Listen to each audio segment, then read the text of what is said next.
بسم اللہ الرحمن الرحیم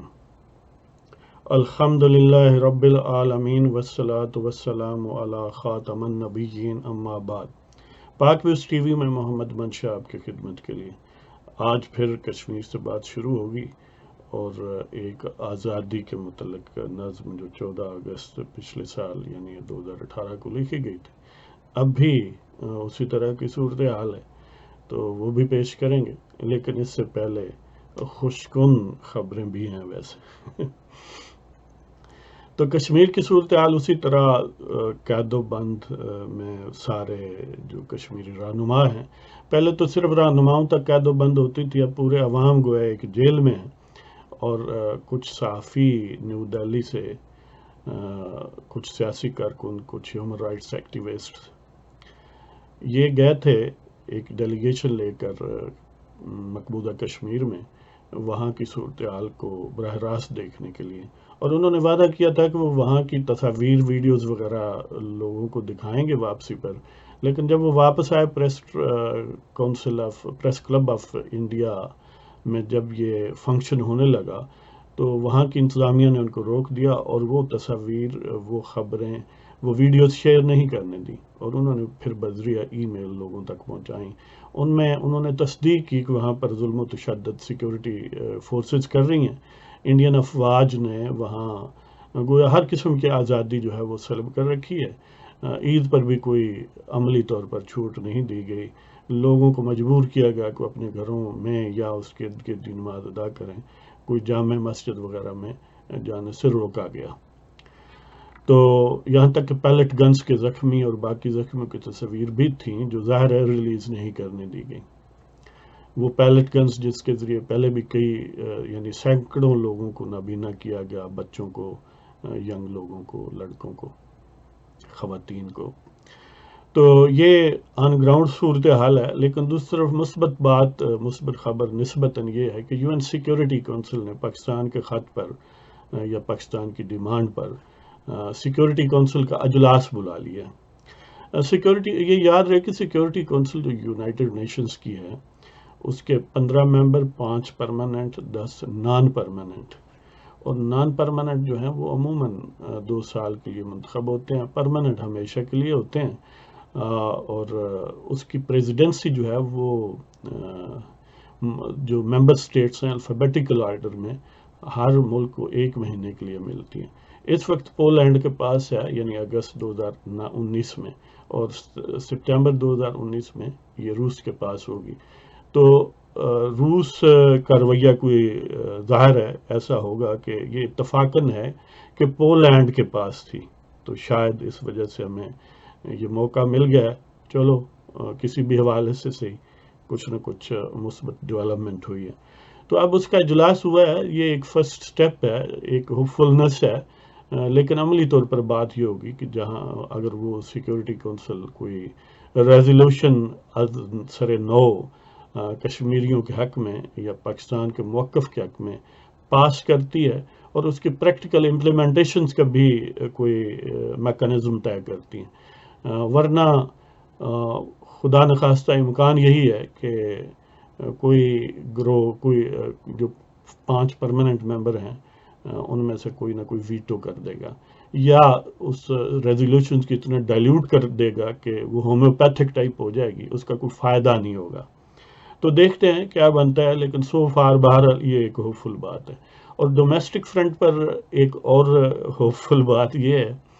کہ وہ جو فروری میں انڈین طیارے ظاہر ہے ملٹیپل ٹائمز آئے، 10-12 طیارے آئے اور وہ بارود گرا کر چلے گئے، ان میں سے پھر سیکنڈ اٹمپٹ میں جو 2 آئے ان کو ہماری ایئر فورس نے مار گرایا، تو وہ جو پائلٹ تھے ایئر فورس کے، یعنی ایک حسن محمود صدیقی صاحب تھے اور ایک نعمان علی تھے، تو وہ جو طیارہ MiG 21 گرا تھا وہ، یعنی جس میں وہ ابھینندن تھا، تو وہ شاید نعمان علی نے گرایا تھا، اور حسن محمود صدیقی صاحب نے جو طیارہ گرایا تھا وہ انڈیا کے اندر گرا تھا۔ تو بہرحال 23 مارچ کو تو ان کو بھول گئی تھی حکومت، اور یہ سوشل میڈیا پر اور باقی اخبارات میں بھی شاید آپ نے توجہ دی ہو کہ اس پر بڑی یعنی تنقید کی گئی کہ حکومت نے ناچنے گانے میں مثلا محوش یاد کو تو تمغہ اس نے کارکردگی دے دیا ہے، لیکن ہمارے پائلٹس کو کوئی ڈیکوریٹ نہیں کیا گیا. لیکن شاید اب چلو دیر آید درست آید، یا شاید اس لیے غیرت آ گئی ہے کہ وہ ابھی نندن جو پائلٹ گرفتار ہوا تھا اور پھر واپس ہوا، اس کو چکر ویر ملا ہے وہاں سے، یعنی انڈین حکومت نے اس کو ڈیکوریٹ کیا ہے، اس کو ہیرو قرار دیا ہے. تو چلو ہم بھی کم از کم اپنے پائلٹوں کو ریکگنائز کرنے میں کامیاب رہے یا کروانے میں کامیاب رہے. تو وہ نعمان علی کو ستارہ جرت ملا ہے، حسن محمود صدیقی کو تمغہ جرت ملا ہے. تو اس پر ہم یقیناً اس سٹیپ کو اپریشیٹ کرتے ہیں کہ حکومت نے چلو دیر سے صحیح کم از کم کچھ پازیٹیو بات تو کی نا، کہ اگر محوشیات اقدار ہے تو پھر حسن محمود صدیقی اور نعمان علی بھی اقدار اس سے کہیں زیادہ ہیں، کہ ان کی خدمات تو بہرحال زیادہ ہیں، اور پھر جنگ و جدل میں جن کی خدمات ہوں وہ زیادہ قابل ستائش ہیں. اور فنون لطیفہ میں خاص طور پر رقص و سرود جو ہے وہ تو ظاہر ہے فوراً کیش ملتی ہے، اس میں نہ بھی دیں تو گزارا ہو جاتا ہے. تو بہرحال اس کو یعنی ہمیں خوشی ہوئی ہے اس معاملے پر. اور اس سے آگے یہ ہے کہ بلیک ڈے 15 اگست، یعنی آج ابھی 15 اگست ہو گئی ہے میرے پاس، تو ظاہر پاکستان میں چند گھنٹے پہلے ہو چکی ہے. تو وہاں پر بلیک ڈے جو انڈین انڈیپینڈنس ڈے ہے، انڈیا کا یوم آزادی ہے 15 اگست، تو اس کو ہم بلیک ڈے کے طور پر، یوم سیاح کے طور پر منائیں گے. تو یہ بھی چلو یعنی اچھی بات ہے کہ کچھ نہ کچھ شارٹ آف جنگ جو کر سکتے ہیں وہ تو کریں. جی،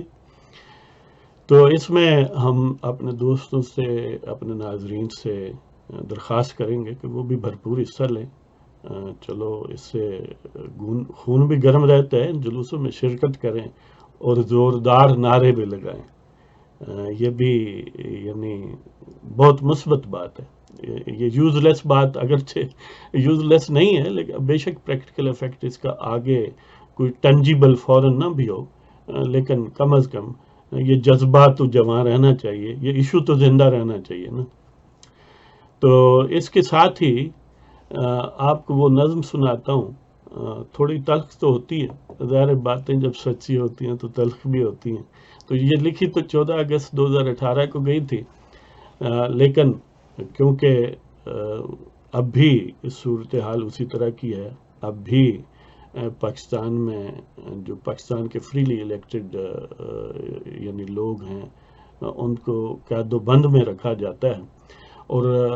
آپ دیکھیں کہ جب ہم ڈیمانڈ کرتے ہیں کہ کشمیریوں کو رائٹ آف سیلف ڈٹرمنیشن دیا جائے، پلیبسٹ کی جائے، وہاں کے لوگوں سے پوچھا جائے کہ وہ کس ملک کے ساتھ رہنا چاہتے ہیں، تو یہ حق ہمیں پہلے پاکستان کے عوام کو بھی دے دینا چاہیے کہ وہ کس کو یعنی فری اور فیئر انداز میں الیکٹ کرنا چاہتے ہیں. ان کو ایک فیٹ اکمپلی کے طور پر ایک چنا چنایا بندہ آپ سامنے رکھ دیں سلیکٹ کر کے، اور اس کو ایک شیم اور فیک انداز میں اس پر الیکشن کی سٹمپ لگوا دیں.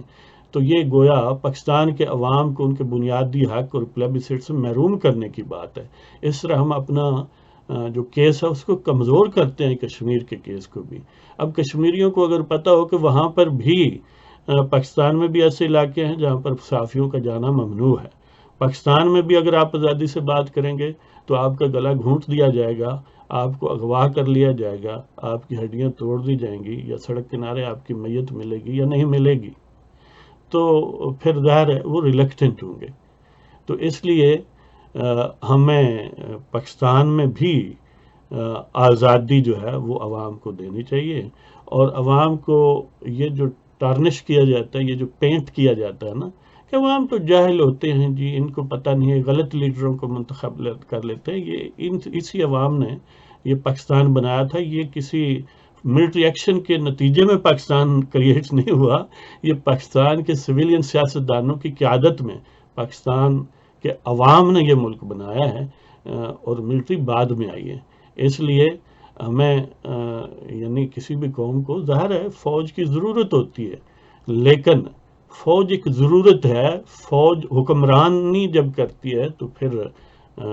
اس قوم کے لیے شرمندگی کا اور گھاٹے کا سودا ہے۔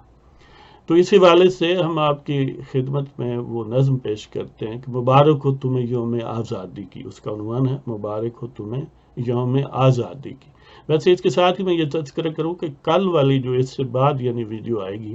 تو اس میں انشاءاللہ ہم وہ نظم بھی پیش کریں گے جو جہاز گرانے پر ان پائلٹس کی تعریف میں لکھی گئی تھی۔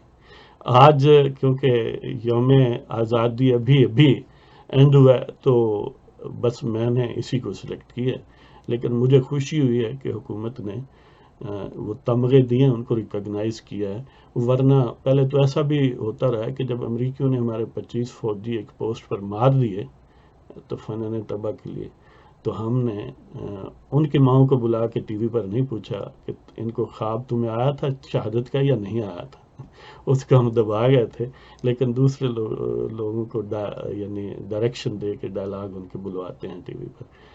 وہ 25 لوگ بھی ہمارے ہی تھے، پاکستان کے ہی تھے، وہ سپوت وہیں کے تھے، جوان تھے، اسی فوج سے تھے، لیکن امریکیوں نے مارے تھے، اس لیے ہم نے ان کو ہائی لائٹ کرنا مناسب نہیں سمجھا۔ اب بھی اگر سوشل میڈیا یا اس پر تنقید نہ ہوتی تو مجھے گمان ہے، مجھے شک ہے کہ شاید ان کو ڈیکوریٹ نہ کیا جاتا، لیکن باہر کیا گیا، ہمیں خوشی ہے، تو اس پر نظم انشاءاللہ کل آپ کی خدمت میں پیش کروں گا۔ اب اسی پر گزارا کر لیں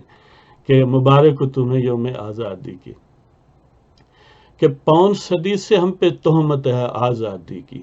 5 صدی سے ہم پہ تہمت ہے آزادی کی، تب غلامی تھی اب زندگی ہے فریادی کی، 5 صدی سے ہم پہ تہمت ہے آزادی کی، تب غلامی تھی اب زندگی ہے فریادی کی، تقاضائے آزادی ہے کہ سر جھکائے رکھو تم، تقاضائے آزادی ہے کہ سر جھکائے رکھو تم، شکوہ گر ہوا تو نوید ہے بربادی کی، یعنی اگر آپ نے کوئی سچی بات کہہ دی نا تو پھر آپ کو برباد کر دیا جائے گا، آپ کی ممکن ہے میت نہ ملے، خدا نخواست۔ ایسی مثالیں کوئی انکار نہیں ہیں، بہت ساری ہیں اگر آپ دیکھنا چاہیں تو بہرحال 5 صدی سے ہم پہ تہمت ہے آزادی کی، تب غلامی تھی اب زندگی ہے فریادی کی، تقاضائے آزادی ہے کہ سر جھکائے رکھو تم، شکوہ گر ہوا تو نوید ہے بربادی کی، یرغمال ہیں شادی و غم بھی منہ زوروں کے، یعنی بولنا بھی کیا بولنا ہے، پہلے پوچھ کے بولنا ہے کہ حضور بول رہے ہیں، آپ جیسے چاہتے ہیں اسی طرح بول رہے ہیں یا تھوڑا اختلاف کر لیں۔ تو یرغمال ہیں شادی و غم بھی منہ زوروں کے، یعنی شادی خوشی اور غم بھی ان سے پوچھ کے منانا پڑتا ہے، کہ یرغمال ہیں شادی و غم بھی منہ زوروں کے، یہی رسم وطن ہے یہی ریت اس وادی کی، یرغمال ہیں شادی و غم بھی منہ زوروں کے، یہی رسم وطن ہے یہی ریت اس وادی کی، خنجر سینے میں اتارے کہتے ہیں آزاد ہو، خنجر سینے میں اتارے کہتے ہیں آزاد ہو، روح تک اتر آئی ہے تاثیر اس منادی کی، خنجر سینے میں اتارے کہتے ہیں آزاد ہو، خنجر سینے میں اتارے کہتے ہیں آزاد ہو، روح تک اتر آئی ہے تاثیر اس منادی کی، یعنی آپ پر ہر قسم کی پابندیاں کہ آپ اپنی مرضی سے حکومتوں کو الیکٹ بھی نہیں کر سکتے، اپنی مرضی سے بات نہیں کر سکتے لیکن پھر بھی آزاد ہو، کوئی پتہ نہیں کہ آپ کو غائب کر دیا جائے، ڈس اپیرنسز ہوتی ہیں نا، پتہ ہی نہیں چلتا، سامنے آنکھوں کو اٹھا کے لے جاتے ہیں اور چیختے چلاتے رہتے ہیں چھوٹے بچے، عورتیں، بوڑھے، یہ میرے اس کوئی لکھتے جگر کو یا میرے خامند کو یا میرے ابو کو کہاں لے جا رہے ہو، کوئی نہیں بتاتا، آپ کے سامنے ہیں، یہ کوئی چھپی ہوئی باتیں تو نہیں، خنجر سینے میں اتارے کہتے ہیں آزاد ہو، روح تک اتر آئی ہے تاثیر اس منادی کی، اور حیراں ہوں خوشی ہم مناتے کس کی ہیں، حیراں ہوں خوشی ہم مناتے کس کی ہیں، ہے جشن یہ غلامی کا یا عید آزادی کی، حیراں ہوں خوشی ہم مناتے کس کی ہیں، جب نہ تو حکومت اپنی مرضی سے آپ الیکٹ کر سکتے ہیں، نہ اپنی مرضی سے کسی چیز کو اچھا یا برا کہہ سکتے ہیں، نہ اپنی یعنی جو فائنانسز ہیں جن کو ایلوکیٹ کرتے ہیں اس کا آڈٹ کر سکتے ہیں ہے جی، نہ آپ کے اپنے بندے کو اٹھا لیا جائے تو اس کا کوئی اتا پتہ چلتا ہے، عدالتیں بے بس ہوتی ہیں، پولیس کچھ بتاتی نہیں ہے، اور وہ جو طاقتور ہیں وہ کہتے ہیں ہمیں کیا پتہ ہے۔ تو پھر ہم آزاد کس کام کے لیے ہیں؟ کیا کچھ لوگوں کے گیت گانے کے لیے ہیں؟ تو خنجر سینے میں اتارے کہتے ہیں آزاد ہو، روح تک اتر آئی ہے تاثیر اس منادی کی، حیران ہوں خوشی ہم مناتے کس کی ہیں، ہے جشن یہ غلامی کا یا عید آزادی کی، معلوم ہے خوگران غلامی پہ گراں گزرتا ہے۔ ہمیں پتہ ہے کہ آل یوتھ یا قوم یوتھ جو ہے اسے بڑی تکلیف ہوتی ہے جب سچی بات کہتے ہیں، اس لیے کہ ان کے سروں پر جو خول چڑھایا گیا ہے، ان کو شاہ دولہ ولی کا چوہا بنا دیا گیا ہے، ان کا یعنی انالیٹیکل مائنڈ جو ہے شور ڈیولپ ہی نہیں ہونے دیتے، سنگینیں لے کر اوپر کھڑے رہتے ہیں اگر کہیں کوئی رخ نہ پڑ بھی جائے تو اس لیے ان کو تو تکلیف ہوگی، وہ تو ظاہر ہے دشنام اور گالی گلوچ کی توپ اس سے بمباری کریں گے، لیکن اللہ بھلی کرے گا۔ تو معلوم ہے خوگران غلامی پہ یہ گراں گزرتا ہے، کروں کیا کلمہ حق عادت ہے سادی کی، معلوم ہے خوگران غلامی پہ یہ گراں گزرتا ہے، کروں کیا کلمہ حق عادت ہے سادی کی۔ ہمیں معلوم ہے کہ ان شاہ دولہ ولی کے چوہوں کو یہ خاصا تکلیف دہ لگتا ہے جب سچی بات کہی جاتی ہے، لیکن ہم بھی مجبور ہیں، جس طرح وہ گالی دینے پر مجبور ہیں اور اپنے مائنڈ کو بند کرنے پر مجبور ہیں، ہم سچی بات کہنے پر مجبور ہیں۔ وہ ان کی مجبوری ہے، یہ ہماری مجبوری ہے، اب کیا کریں۔ تو 5 صدی سے ہم پہ تہمت ہے آزادی کی، تب غلامی تھی اب زندگی ہے فریادی کی، تقاضا آزادی ہے کہ سر جھکائے رکھو تم، شکوہ گر ہوا تو نوید ہے بربادی کی، یرغمال ہیں شادی و غم بھی منہ زوروں کے، یہی رسم وطن ہے یہی ریت اس وادی کی، خنجر سینے میں اتارے کہتے ہیں آزاد ہو، روح تک اتر آئی ہے تاثیر اس منادی کی، حیران ہوں خوشی ہم مناتے کس کی ہیں، ہے جشن یہ غلامی کا یا عید آزادی کی، معلوم ہے خوگران غلامی پہ یہ گراں گزرتا ہے، کروں کیا کلمہ حق عادت ہے اس عادی کی۔ اس کے ساتھ ہی آپ کی اجازت چاہوں گا، انشاءاللہ کل پھر آپ سے ملاقات ہوگی، اور وما علینا الا البلاغ المبین۔ پاکستان زندہ باد، کشمیر بنے گا پاکستان انشاءاللہ۔